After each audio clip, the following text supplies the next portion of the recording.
Good evening, everyone. Welcome to this webinar. And it's the weekend. Great.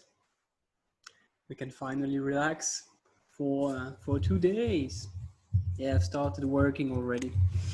My school starts pretty early, just some kind of training. Okay.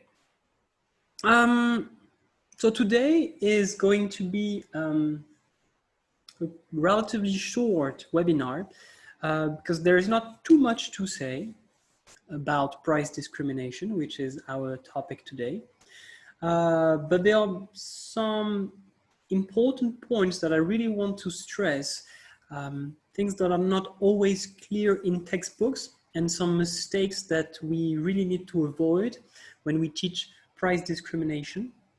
So I will go through the definition of what we call price discrimination. I will go through some examples to be able to make the difference between what is price discrimination and what is not price discrimination. Then we will go through the requirements, what is required for a business to implement price discrimination. And then what we will do is to distinguish the different forms or degrees of price discrimination. You know that it is possible to classify price discrimination in terms of how many prices are charged by the business, and in terms of what is the information available to the seller. In particular, does the seller know how much buyers are willing to pay for the good or service? And depending on the answer to these two questions, we can classify price discrimination between 3 degrees: first degree or perfect price discrimination, second degree price discrimination, and third degree price discrimination. Even though when we teach price discrimination in A2, it is mostly first degree price discrimination that is important. Okay, let's do that. So let's start with a simple definition, but that's a good start. What is price discrimination? It is simply a pricing strategy. And by the way, a short remark, every time your students give a definition, the definition should start by the keyword that they want to define, and then is, and then a noun. Okay, so you have an example: price discrimination. What we want to define is, and then a noun, a pricing strategy. Efficiency is a situation, blah, blah, blah. Okay, in my opinion, this is how every definition in economics, and not even in economics, every definition in general should be phrased. The keyword is, and then a noun. So price discrimination is a pricing strategy which involves charging different prices for the same good or service. So the keywords here are different prices and same good or service. And this is really what the thing on which we will have to be very careful. What does it mean for a good or service to be identical? What does it mean for to charge the different price for the same good or service? Okay. So how do we call a business that implements price discrimination? We call that a price discriminating firm. Okay, sorry, I have some issues with my keyboard. Okay, so we call it a price discriminating firm, and the opposite of a price discriminating firm is a single price firm, and we sometimes also call that a uniform pricing firm. Uniform pricing means that we charge the same price for everyone. Okay. For the same product, everyone pays the same price, uniform pricing. So in order to better understand what we can call price discrimination and that we should not call price discrimination, let's go through a series of examples, and your job is to tell me whether you think that this is an example of price discrimination or not. So please help me. So please use the chat box, and if you think that the example is an example of price discrimination, you can type yes. And if you think that it is not an example of price discrimination, you can just type no. Okay? So feel free to participate. First example. selling an economy class ticket at a lower price than a business class ticket. Is this an example of price discrimination? Yes or no? The first example should be easy, and then we'll try to go through examples that become a bit more complex. So what do you think? Do you think this first example is a good example of price discrimination? So I have one no. What do you guys think? Does it illustrate price discrimination? There are different prices, okay? But is it the same good or service? In this case, it's a service. Okay, 2 no's. And I will add mine, yes. So it is not an example of price discrimination, absolutely, because traveling in economy class is not the same service as traveling in business class, okay? A business ticket is more expensive simply because you have a better quality of the service. You can have a more comfortable chair, a seat. You can have a different meal, a better quality meal. You can have a priority boarding in the train or in the plane. You can have more space for your legs, more rooms for your legs, this type of thing. So this is not an example of price discrimination because the service is not the same. Second example, selling a Milford Sounds cruise ticket at a lower price for the 7 a.m. departure than for the 10 a.m. departure. So Milford Sounds, for the story, is a very touristic place in New Zealand, on the South Island of New Zealand. A very beautiful scenery, and the best way to enjoy the scenery is to take a boat and to have a nice cruise it looks like a fjord in this area. And this is actually something that I noticed myself when I traveled there. I realized that it was cheaper to purchase a ticket for the 7 a.m. departure than for the 10 a.m. departure. But this is the same cruise, right? Exactly the same. You go to the same place, you have the same guide. So everything else is the same. The only difference is the price at which you start your cruise. Do you think it's an example of price discrimination? Yes or no?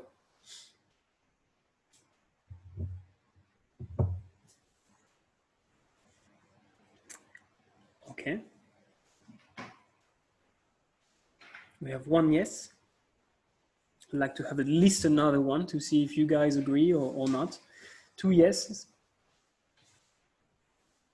Does anyone think that this is not an example of price discrimination?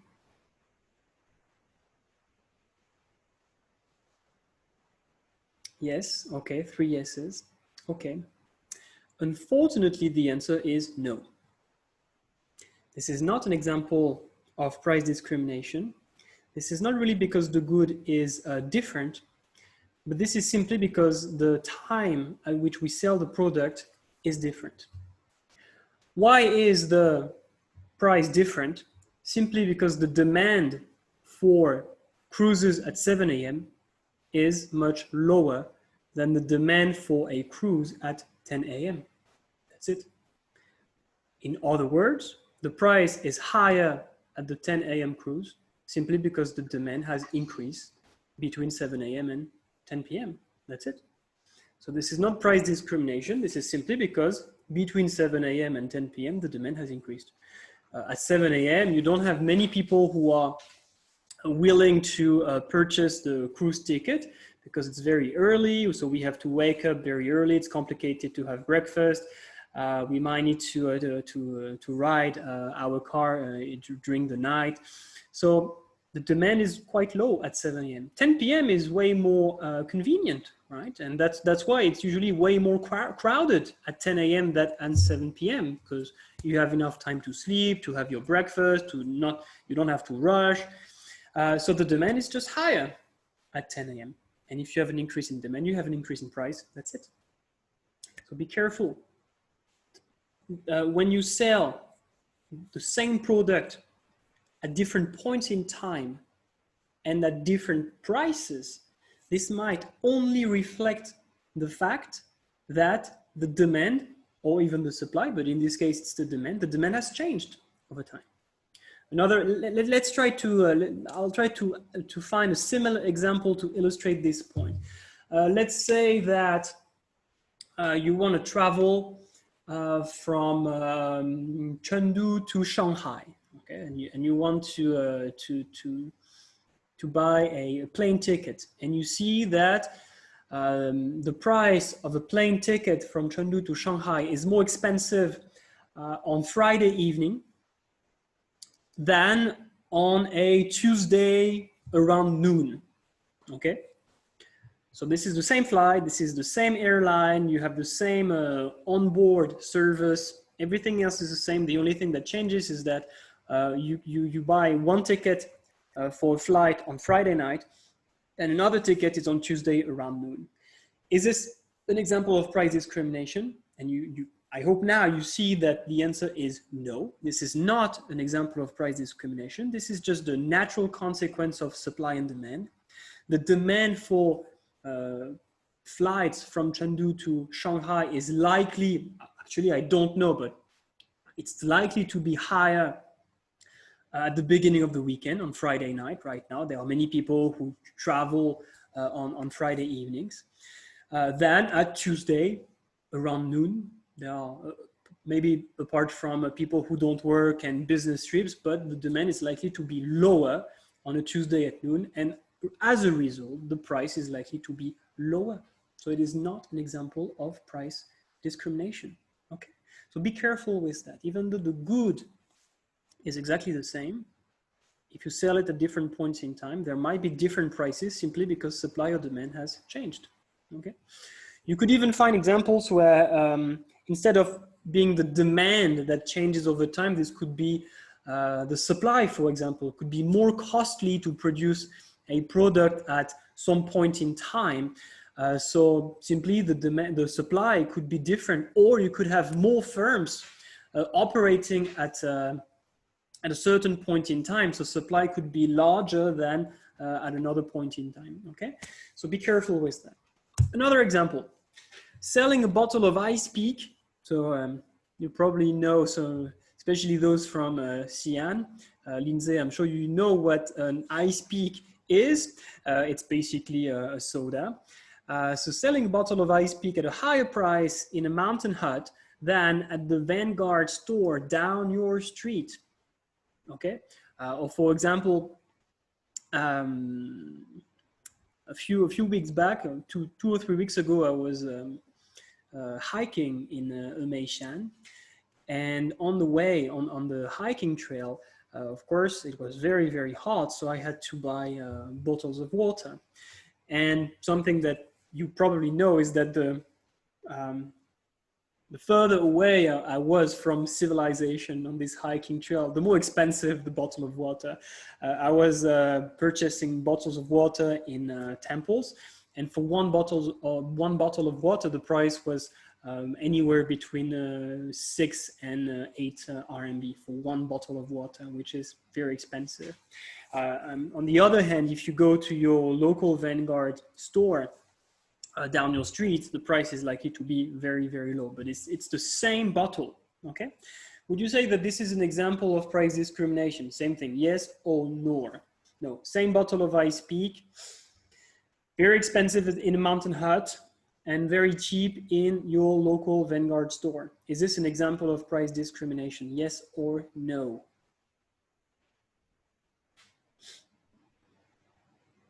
Okay, so we have one yes.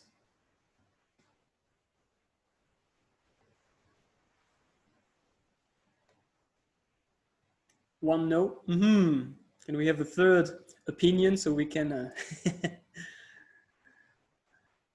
decide who's right, who's wrong?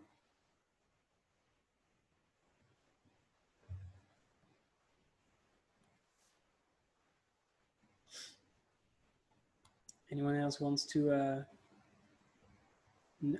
Okay, 2 no and 1 yes. All right, the answer is no. Good job. The answer is no, and there you could explain it through 2 ways. Again, you could say that this could be the consequence of demand and supply. You actually have 2 markets that are separate. Okay. you have one market that is going to be in your neighborhood, and that is going to have its own supply and demand. And you will have another market that is going to be in the mountain, and that is going to have its own supply and demand. So in this example, the two bottles of ice peak, which in itself is the same good, but the fact that it is sold at two different locations means that it is sold in two different markets, because one market is also defined in terms of its location. Obviously, we cannot say that a restaurant in Shanghai is in the same market as a restaurant in Chengdu, even if it's McDonald's, for example. Yeah, if it's McDonald's, if it's exactly the same product, the same food that they provide, the fact that they are businesses that sell their product in different locations means that they operate in different markets that each have their own supply and demand. So one way you could explain that this is not an example of price discrimination is just to say it's not the same market. So the supply and demand, each market has its own supply and demand and therefore its own price. So this would not be an example of price discrimination. Another thing that you can say is that they don't have the same costs of production. So it's related, because of course, when I say that they don't have the same supply, it means that they don't have the same costs of production. We can argue that the transportation costs are much lower when you sell the bottle of ice peak at the Vanguard store than when you sell it in a mountain hut. So for example, in France, when there are many mountain huts in which you can stay for the night, and many of them sell food, beverages and things like that. And in these mountain huts, because there are no roads, the only way they can get their supply and the food that they sell, the beverages and everything, is to bring this food and beverages through with a helicopter. And of course, bringing food and beverages with a helicopter is way more expensive than just supplying the Vanguard store with a truck. So they don't have the same production cost, or the cost of supplying the bottle is not the same in Mountain Hut and at your local Vanguard store.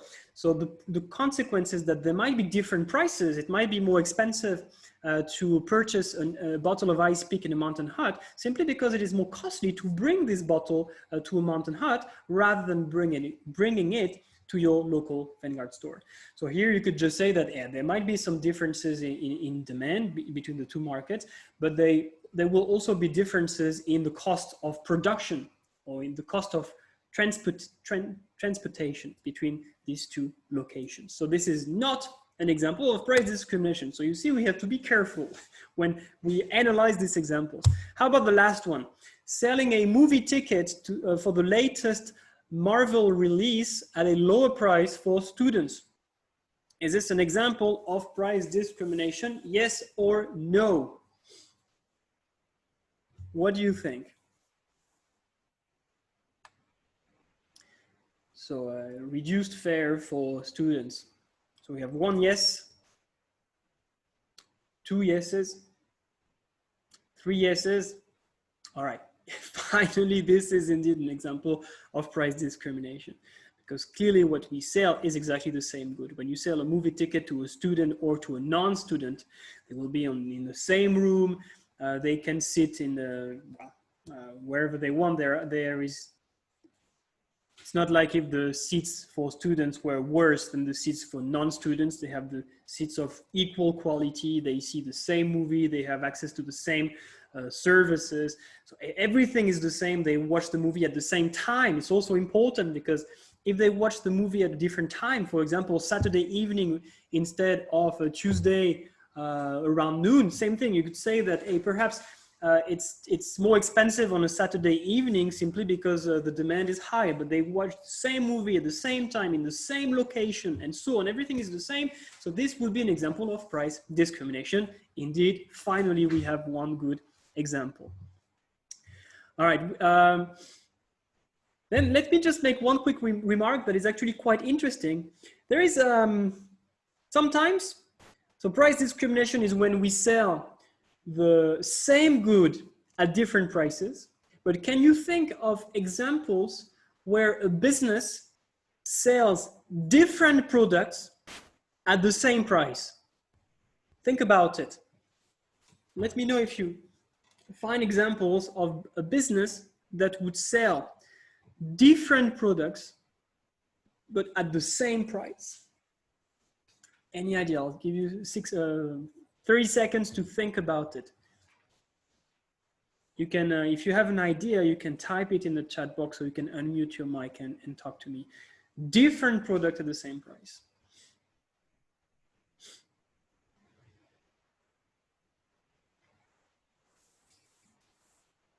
There are two examples that I like to illustrate that. So I don't know if we can say that this is the opposite of price discrimination, but this is related to price discrimination. Different goods or services at the same price.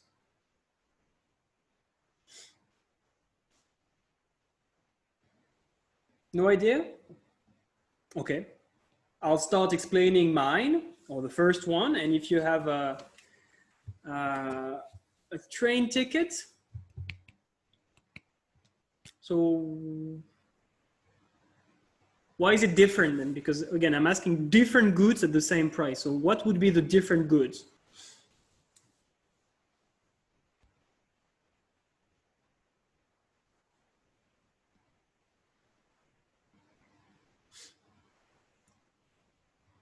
Perhaps ticket for standing room. Oh, that's a good example. Absolutely. Yeah, I know what you're talking about. You mean when you, I never thought of that. You mean when you buy a ticket, but there are no more seats, right? So you can just buy a ticket that gives you the right just to stand. Yeah. And it's the same price. Absolutely. That's a great example. I never thought of this one. Yes. So I think everybody understands what this is, right? When the train is full, there is no more seats. There are no more tickets for seats, but you can still buy tickets just to stand in a particular carriage.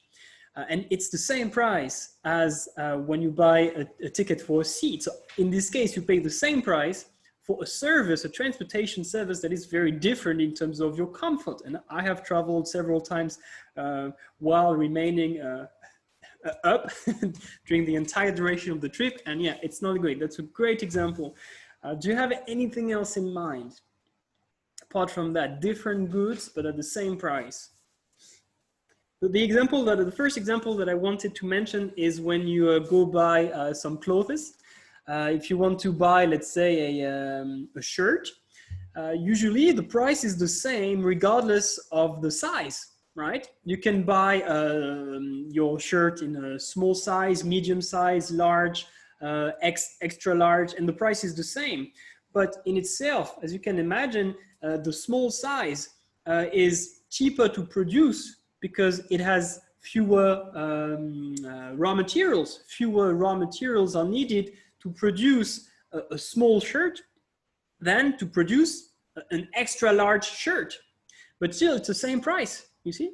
So the store will sell goods that are different, clothes or shoes or whatever, that have different costs of production. The bigger the size, the higher the cost of production. But still, they will actually charge the same price. So in this case, who benefits from this pricing strategy? People who are very big or very tall, because they pay the same price as those who are smaller, who will buy a small size pair of shoes or shirts or this type of thing. So the price is some kind of average, right? We have different costs of production, so we charge some kind of average. Yeah, I think it's also a good example of a situation where businesses charge the same price for different goods and services. A last example that I had in mind is when you do some delivery services. For example, let's say that you want to buy something on Taobao. I want to buy a television on Taobao. It's probably possible. from the factory that is in Beijing. And it depends. There are some stores on Taobao where the price for that you will have to pay for the delivery will change depending on where you live, on in which province you live. But sometimes it's a flat fare where it doesn't really matter where you are. The price that you will have to pay will be exactly the same. And even if the price changes depending on in which province you live, it doesn't take into account where you are in this province. And the distance might be dramatically different, right? So for example, if the television is shipped from, let's say, Beijing, if you live in the northeast of Sichuan province, the distance is going to be relatively short between Beijing and where you live. But if you live in the southwest of Sichuan, the distance is going to be much longer. But still, you will pay the same price for the delivery, even though the transportation service or the cost of shipping your television from Beijing to where you live is different. Okay, so I think it's just interesting to keep this in mind, that sometimes firms price discriminate. They charge the different prices for the same goods or services, but sometimes it's the opposite. They will charge the same price for different goods and services. Okay, do you have any other examples that you would like to share of this type of pricing strategy?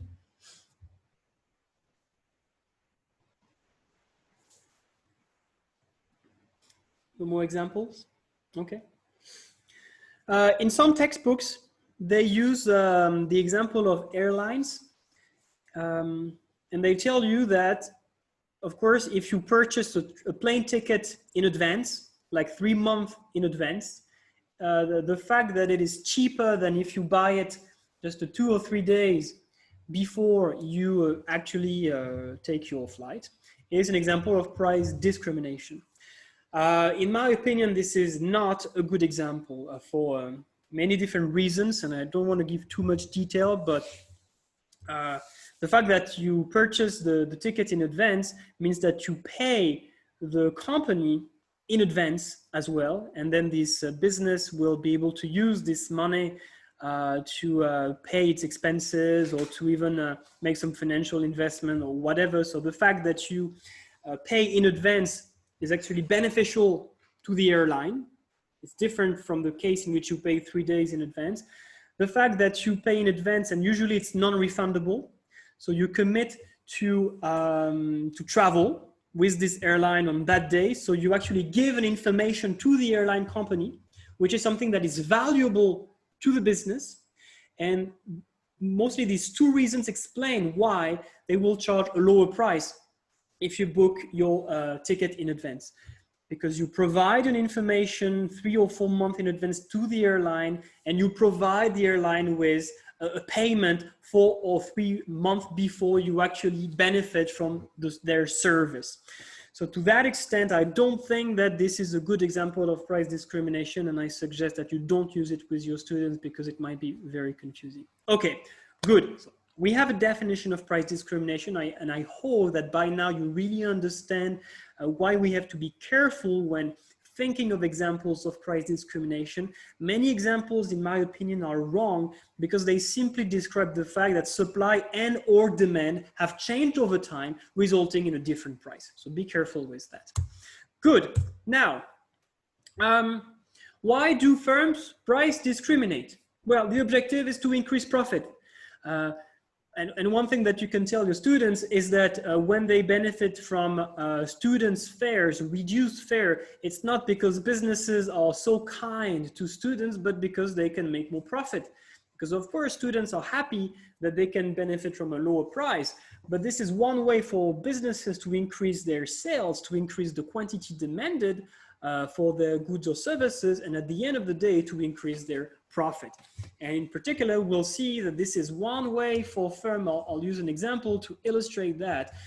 Through price discrimination, the firm can convert or transfer consumer surplus into producer surplus, and usually it increases its profit. I underlined usually because we have to recognize the fact that implementing price discrimination can be costly. It is a more complicated pricing strategy, and this might generate extra costs for the business. And even though we can get more consumer surplus, depending on how costly it was to implement price discrimination to begin with, it is not guaranteed that profit is going to increase. Okay. So for example, what could be the extra cost of implementing price discrimination?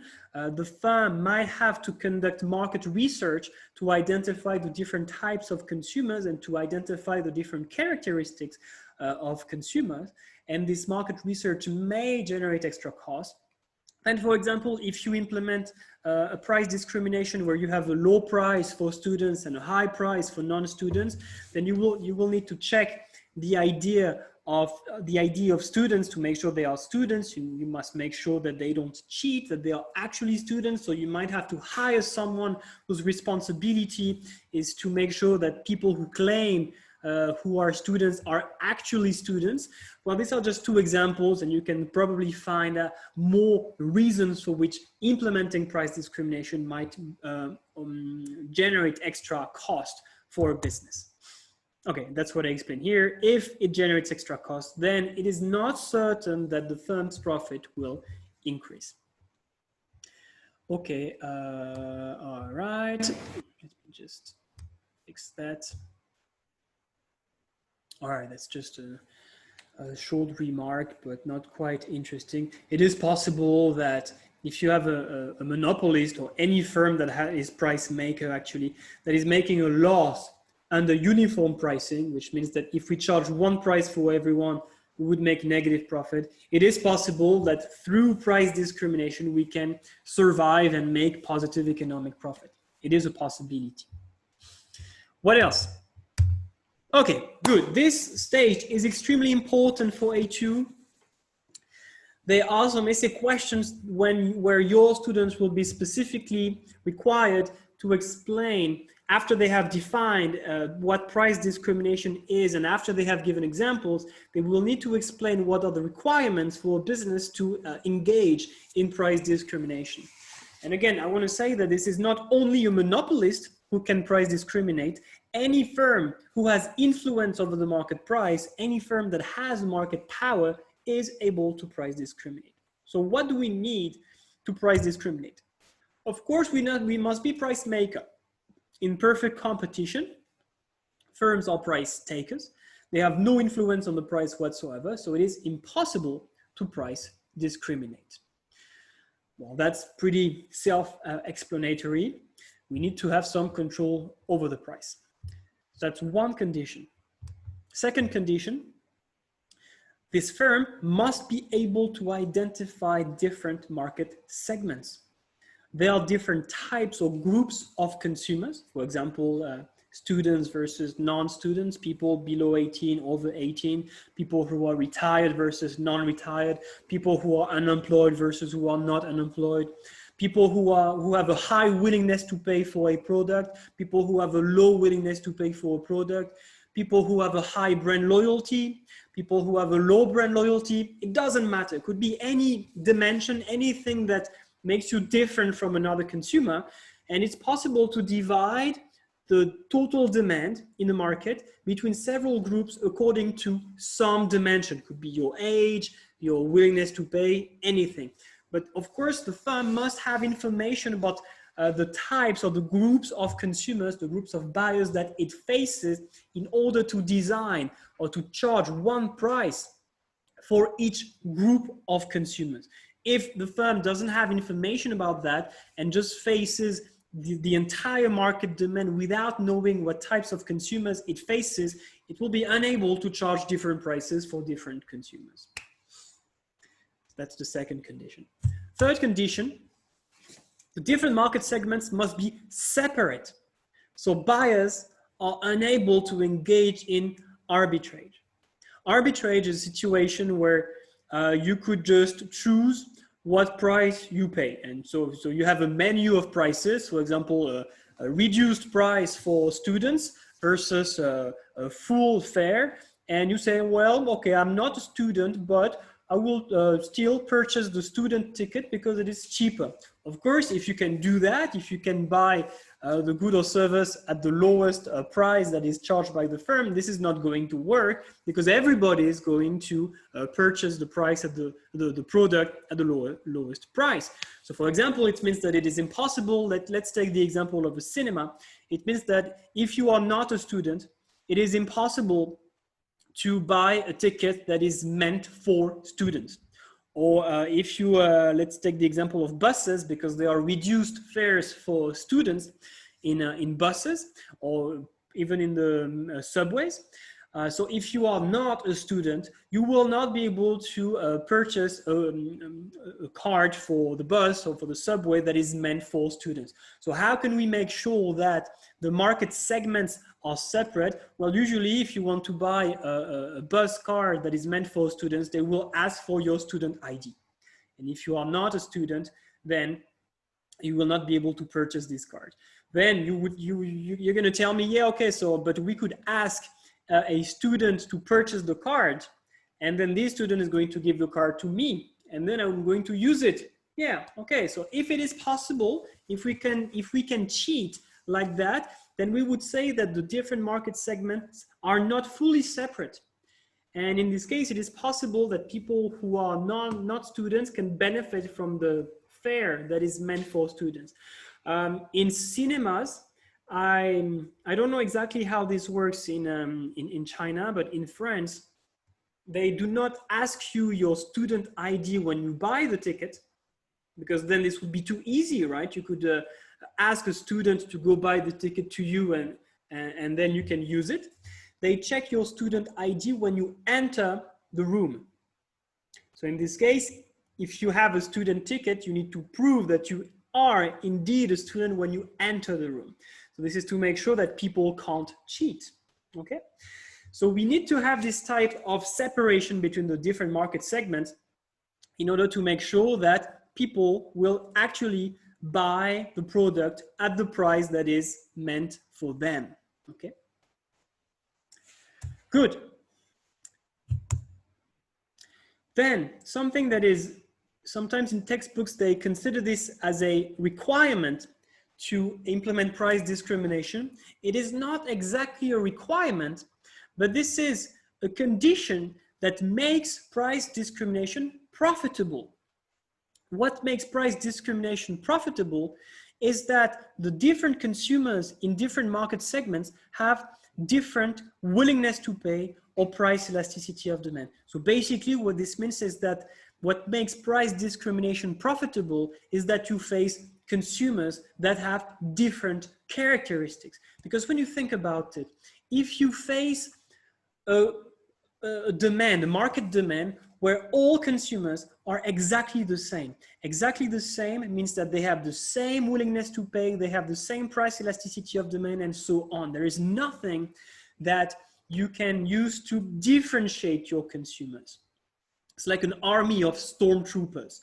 In this case, even though you could, even though you had the possibility to implement price discrimination, you would have no way to identify different types of buyers.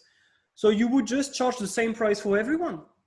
So even though you could price discriminate, you would not benefit from it because the best thing you could do is just to charge the same price for everyone.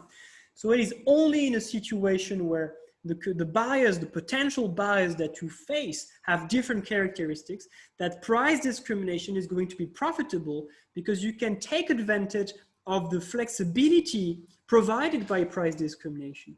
Price discrimination gives you more flexibility because you can have a more sophisticated pricing strategy that is going to better match consumer preferences, consumer characteristics, and this is the reason for which you will be able to extract consumer surplus and make more profit.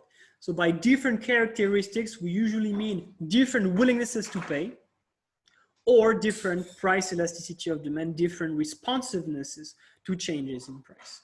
Okay, so it's not exactly a requirement to implement price discrimination. It's more like a condition to make it worth it or to make it profitable. Good. Before we move on, do you have any questions, Go ahead if you do. Everything that is not perfectly clear.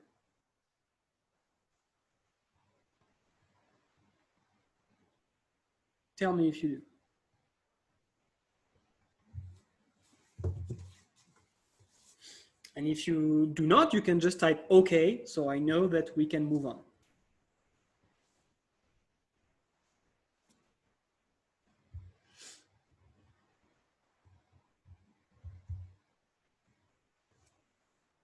All right.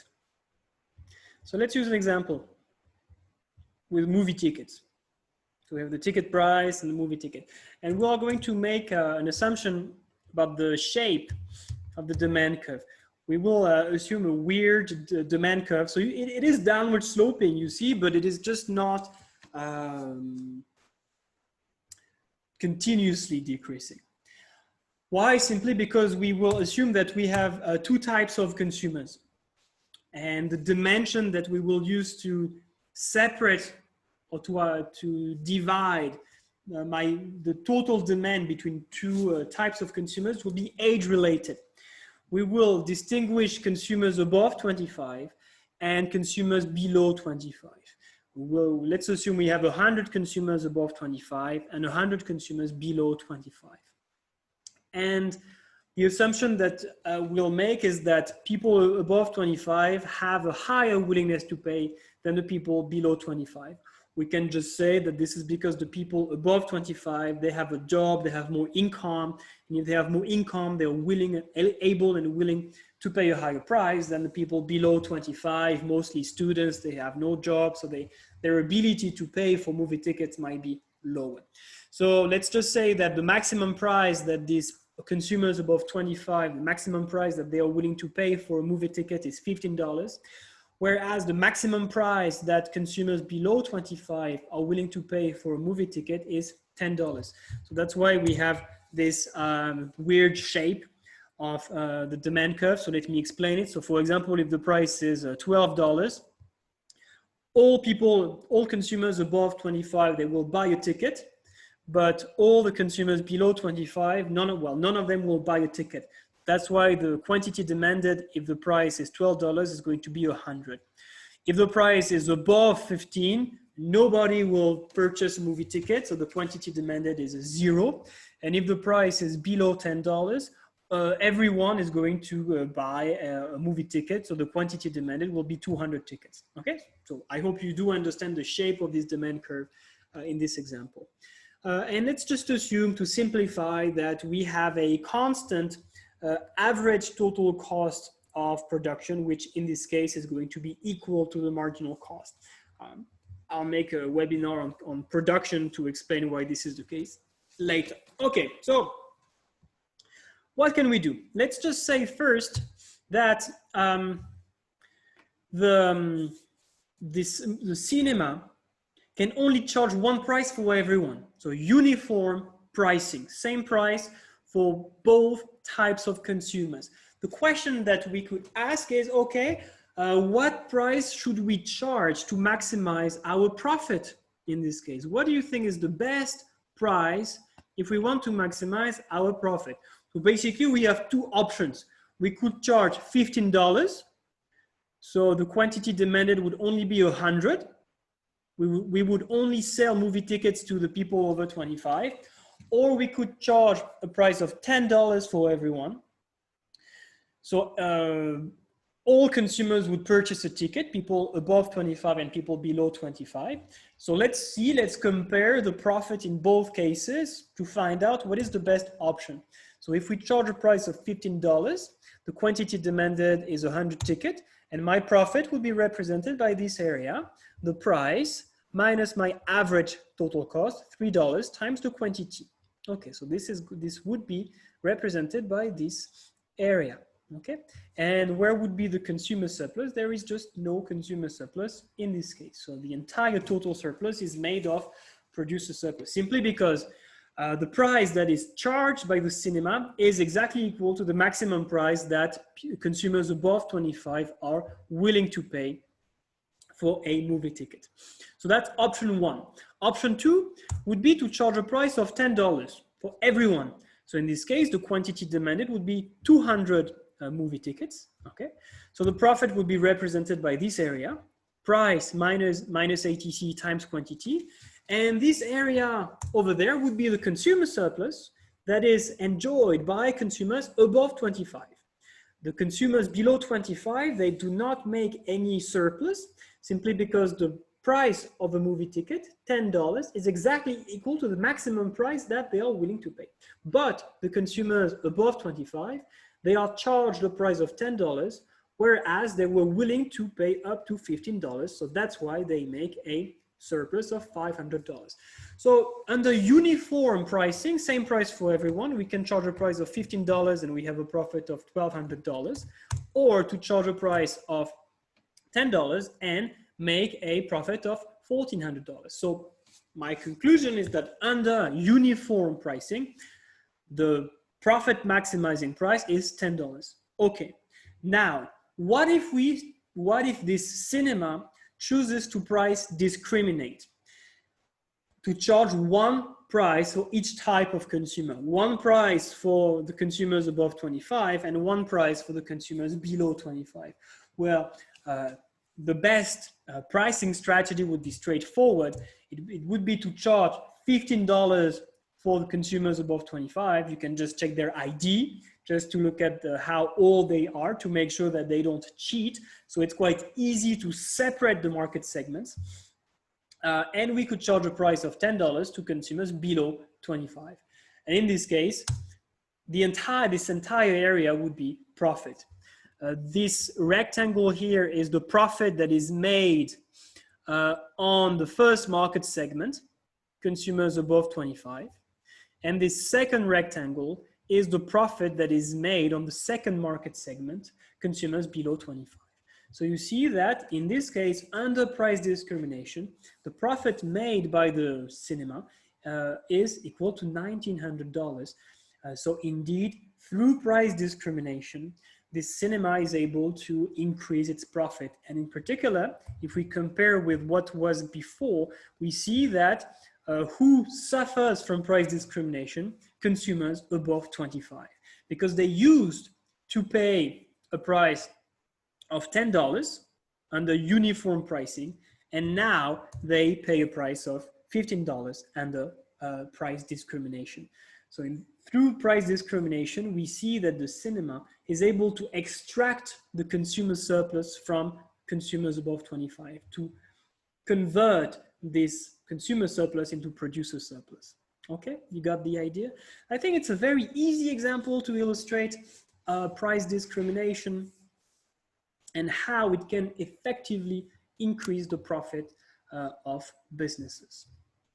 Okay, the last thing that we will do today, and I see that it's already 8:53, so I will not talk about second-degree price discrimination, and I will not talk about third-degree price discrimination. I will only talk about first-degree price discrimination. There is not too much to say about it. But before we move on, do you all understand this example? Is this okay? Do you have any questions about this example? I think it's very useful, and I strongly encourage you to use this type of example with your students in class. This example, I did not come up with this example. It comes from the Krugman textbook, if I remember well. This is an AP textbook, and I thought this was a great example, so I changed it a bit. But essentially, this is something that I found this example in the Krugman textbook for AP, and I found it very interesting. Are we ready to move on, or do you have any questions about this example? Same thing, you can just type okay if we can move on.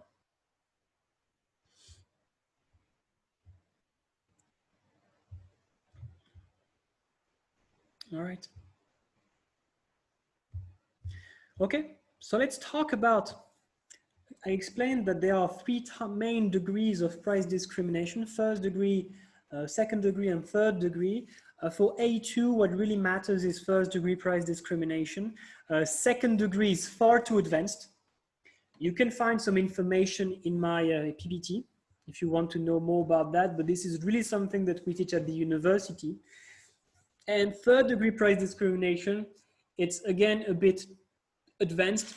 You can tell your strong students to read about it if they are interested, but it's not going to be tested. They don't need to know third-degree price discrimination. So let's just focus on this one, first-degree price discrimination, that we also call, I probably mentioned it, that we also call perfect price discrimination. Real estate belongs to first degree.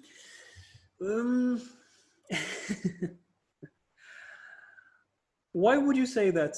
Can you explain why would you say that real estate belongs to first degree price discrimination?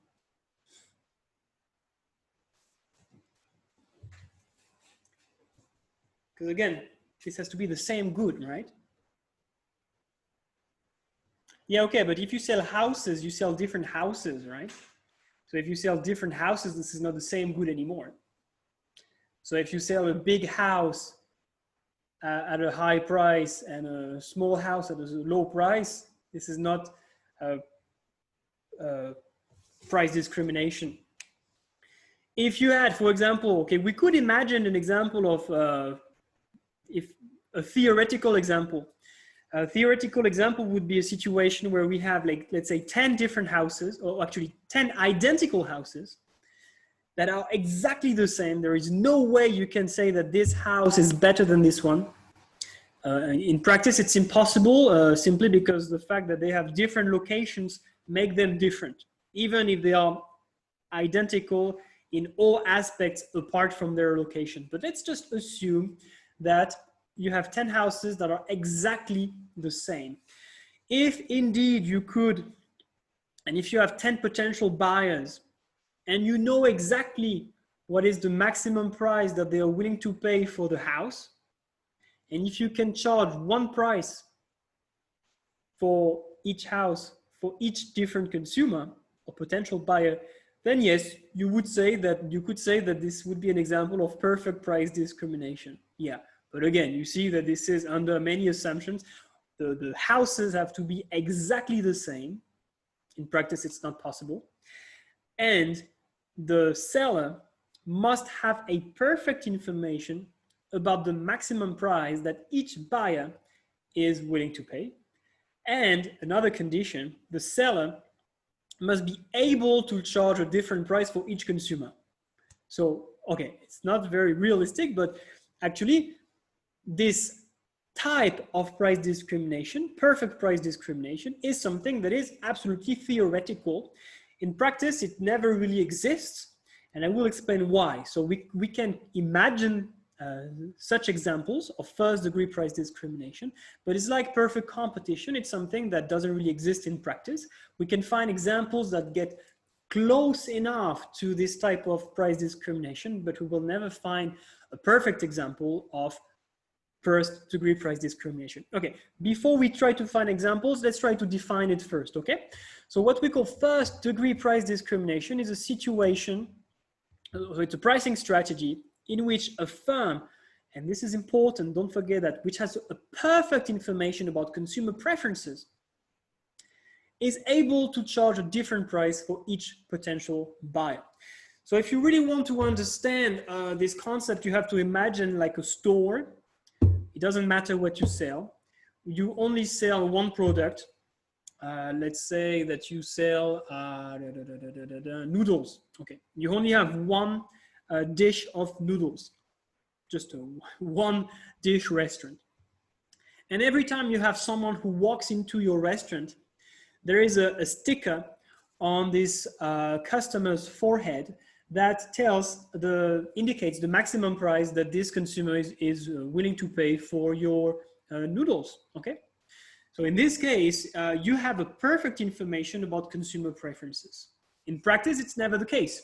In practice, when you walk into a jewelry, for example, the sellers, they have no idea about how much you are willing to pay for a ring or for earrings or a necklace, and they have no idea about your ability to pay for these jewelries. They can use information about the way you are dressed, and so on. But this is absolutely not perfect information about your consumer preferences and your ability to pay.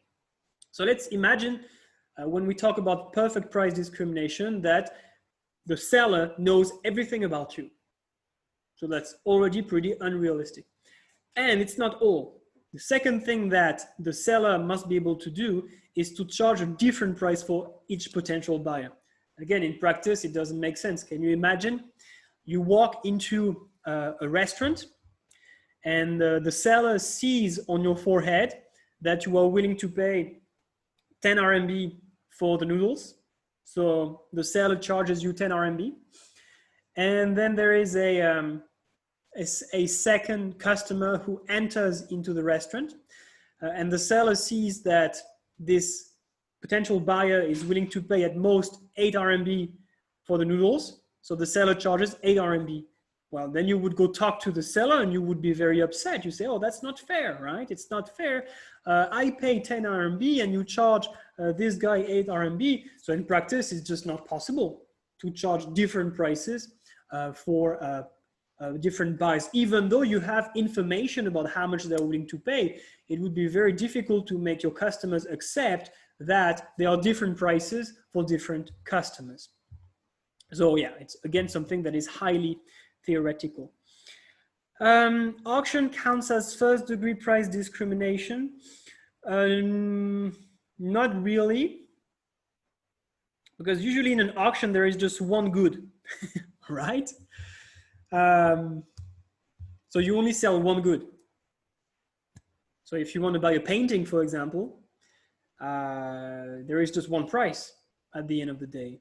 So the price at which it is going to be sold, okay, it goes through different stages. It goes up, up, up, up, up, up, but at the end there is one single price, unless you are talking about a different type of auctions.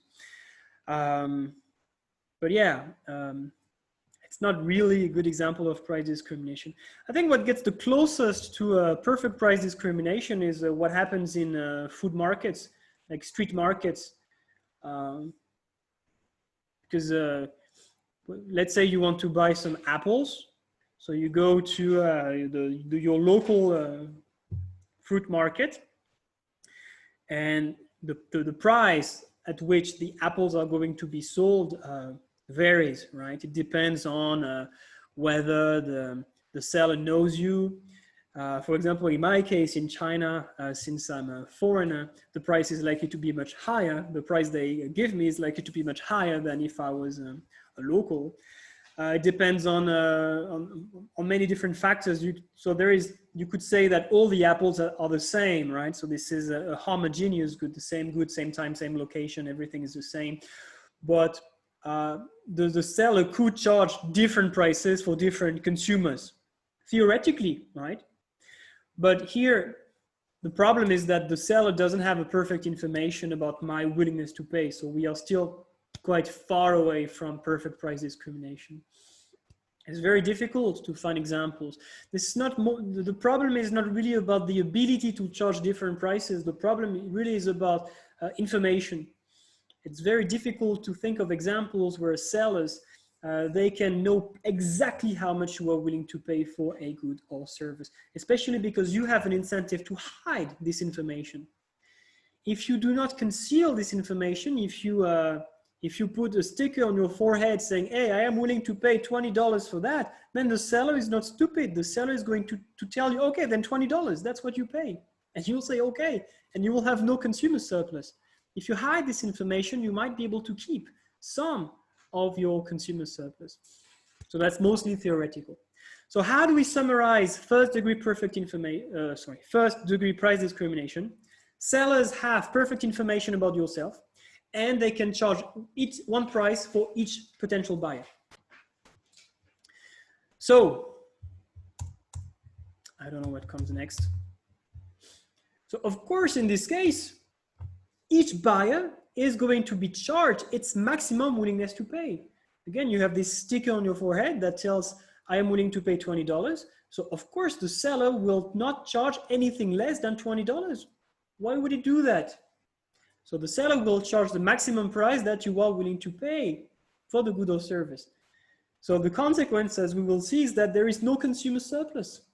Each buyer pays the maximum price that it is willing to pay.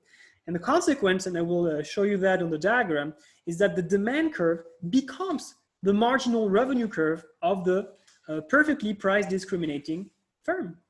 I'll show you that in a second. And something that is quite interesting, and again, I will show you that on the diagram, is that even though it does not seem very good for consumers, because there is no consumer surplus, everything is just hijacked by the firm. So the firm is going to have a very large, or the largest possible producer surplus, but there is a zero consumer surplus.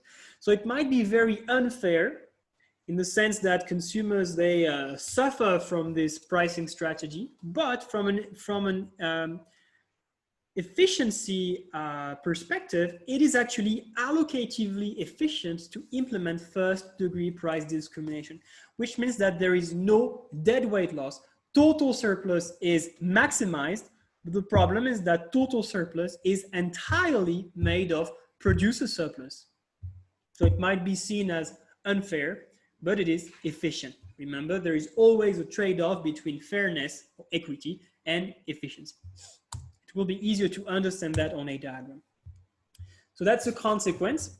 A perfectly priced discriminating firm is allocatively efficient. All and only welfare improving transactions. Welfare improving means transactions that improve total surplus. They occur and there is no deadweight loss. But again, because there is no consumer surplus, in terms of the distribution of surpluses between businesses and consumers, it might be considered unfair. Okay, and keep in mind, you can remind your students that it's a theoretical benchmark. In practice, it never really happens. So it's a benchmark. Just like perfect competition, it's a benchmark that is useful in the sense that we can compare other pricing strategy to this theoretical benchmark. Again, the problem is mostly information. Businesses don't have a perfect information about what you are willing to pay for their good or service. Okay, and to conclude today's webinar, let's just have a look at a diagram. So that's the demand curve. It's not continuous, so we only have 1, 2, 3, 4, 5, 6 units. And the figure that you see on the top is the maximum price that the consumer is willing to pay for that unit. And I have ranked this maximum willingness to pay from highest to lowest. So it looks like the shape of the demand curve. And let's just say that this is the marginal cost of production. Okay. Again, it's supposed to be the same as the average total cost. Doesn't really matter.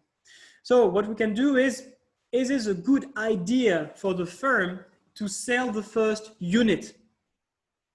And if so, at what price should it sell that unit? So you have the first customer walking into your restaurant to eat noodles, and the sticker on his or her forehead says, "I am willing to pay $30 for your noodles." Okay, well, that's expensive. And your cost to produce one additional bowl of noodles is $15. So, is it profitable to sell one bowl of noodle to this customer? Of course. What price should you charge? Well, the maximum price that this consumer is willing to pay, $30. So you make a profit of $15 on that unit. Okay. So you charge $30. Then second customer walks into your restaurant. On his forehead, you see $26. Same thing. Is this a good idea to sell a second bowl of noodles to the second customer? Of course. What is the price that you should charge? The maximum price, $26. And you make a profit of $11 on that bowl of noodles. You see that it's going to be the same. It's going to be profitable to sell a third bowl of noodle to this third consumer. You will charge a price of $22, and the profit that you will make will be equal to $7. Same thing for the fourth bowl of noodles. You will make a profit of $1.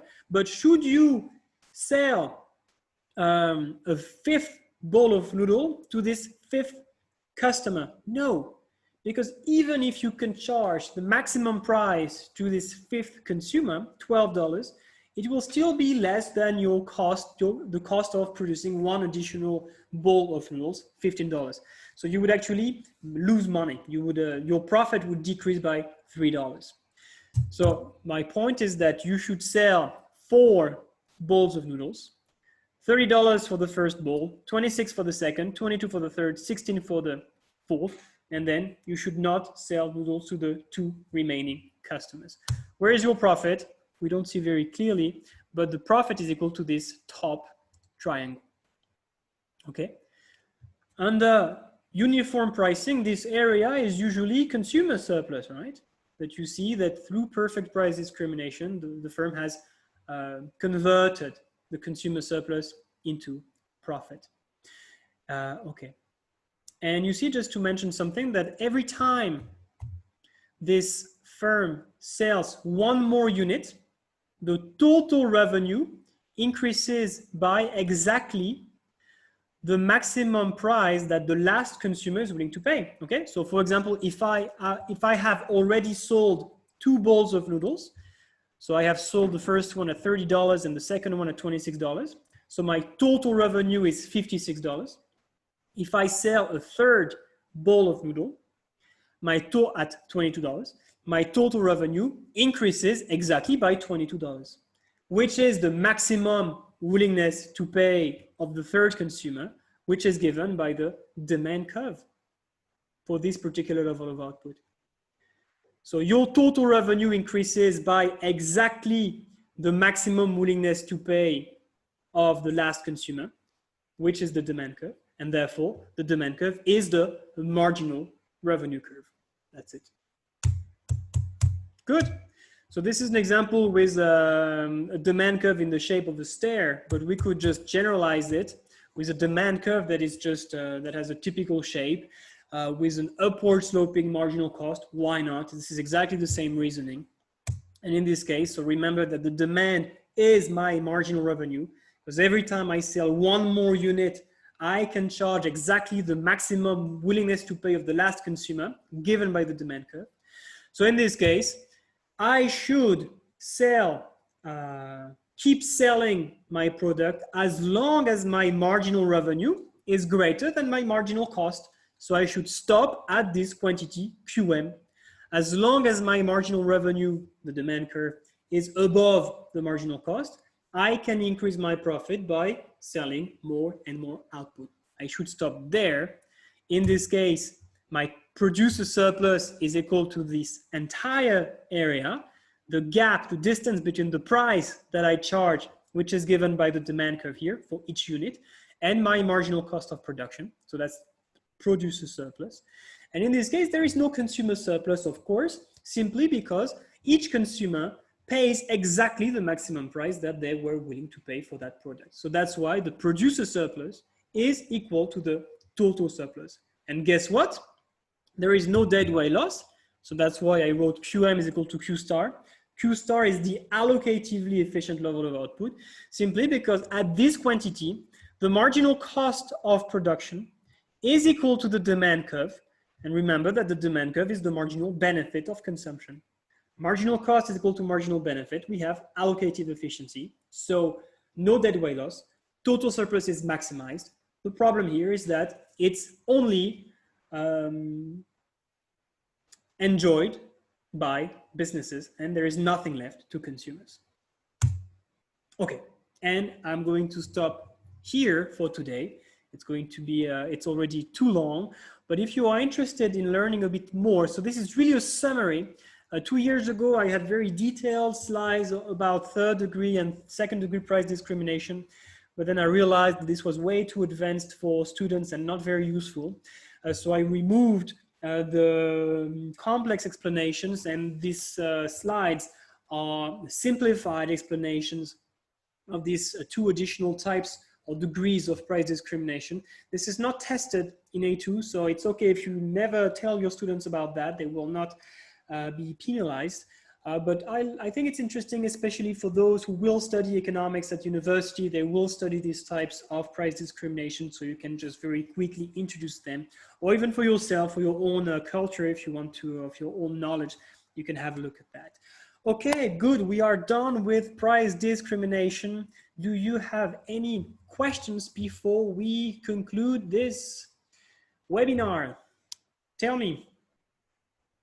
Any questions?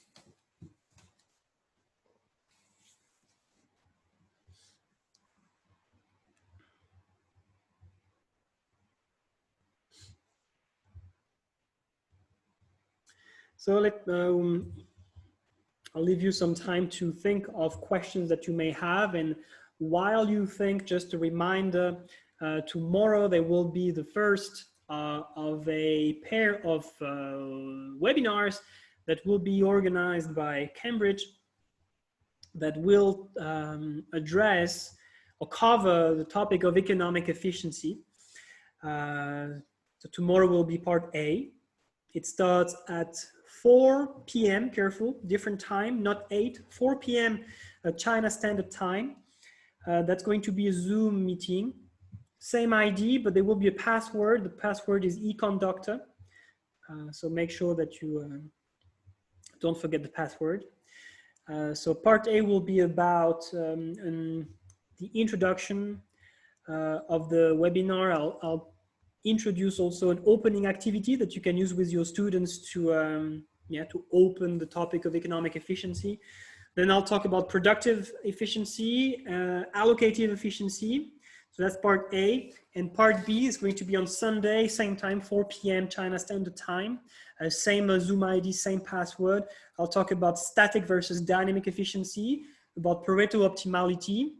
I'll give you some tips on how you can review this content with your students, and there will be a Q&A session. So if you are interested in this topic, because I think it's one that is quite difficult to teach, I did struggle with it when I first taught this syllabus. So feel free to join this webinar tomorrow. It's free. Just make sure you join in advance. I don't know how many teachers will join. There is a maximum capacity of 100 delegates. So if you want to make sure that you will be able to join the Zoom meeting, make sure you log in advance. And if you do not have any further questions, I wish you all a very nice evening. Enjoy the beginning of your weekend, and hopefully see you tomorrow so we can talk about economic efficiency. Good evening, everyone. Bye-bye.